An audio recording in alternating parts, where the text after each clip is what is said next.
As COVID numbers decline and events and activities ramp back up, is Arizona at the point where the virus is an endemic instead of a pandemic? It's happening right next door over in California. Brianna Whitney went to find out what our state officials have to say about this. You also sort of surveyed the general population about this today. I did. This is something we've been talking about doing as a story in the newsroom for weeks now. We're finally at that point where things seem to sort of be changing. So endemic means the disease is something we just live with, like the flu or the cold. But no matter what state officials say, many say it doesn't seem to matter what it's called to them.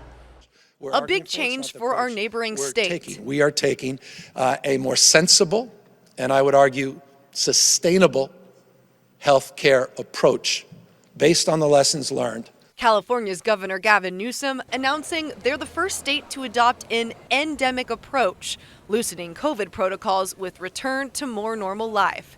So is Arizona at that point too?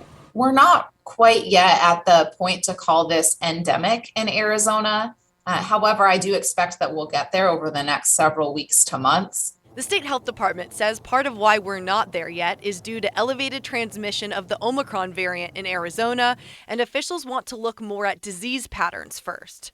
Compared to California, Arizona has also had less strict and stringent COVID protocols throughout the entire pandemic, and also has a lower vaccination rate. Governor Ducey's office says they will defer comment to medical and public health experts on this. The disease hasn't gone away. It likely will not ever fully go away. But let's say our state does get to the endemic phase. Do people even care? With hundreds of thousands of people attending the WM Open this past week and other packed events like Barrett-Jackson and sports games, many say calling it endemic won't matter to them. I don't think so. Not changing the verbiage. We pretty much live life kind of pre-pandemic, kind of back to normal. So no, it would not affect us really at all. On the flip side, some say a shift to an endemic virus wouldn't make them personally feel any more comfortable in some situations quite yet.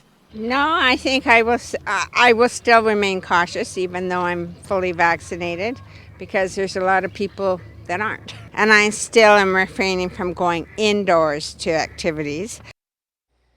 Okay, so to reach more Arizonans, we put out a poll on our Arizona's Family Twitter page. Here's what it says. If the verbiage in Arizona changed from pandemic to endemic, would that change the way you're living your life right now? And these answers are pretty telling. This is also a live poll, so it's changing as we go. But right now, 12.9% say yes, this would help them change the way they're living. But 87.1% say no, they're living life normally, and changing it from pandemic to endemic just wouldn't make a difference. So Jamie, Jared, that's pretty telling.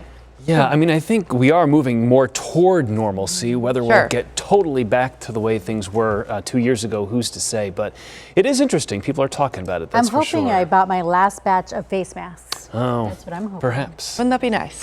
One of these days, Thank you, Brianna. we'll be done with it. Brianna, thanks.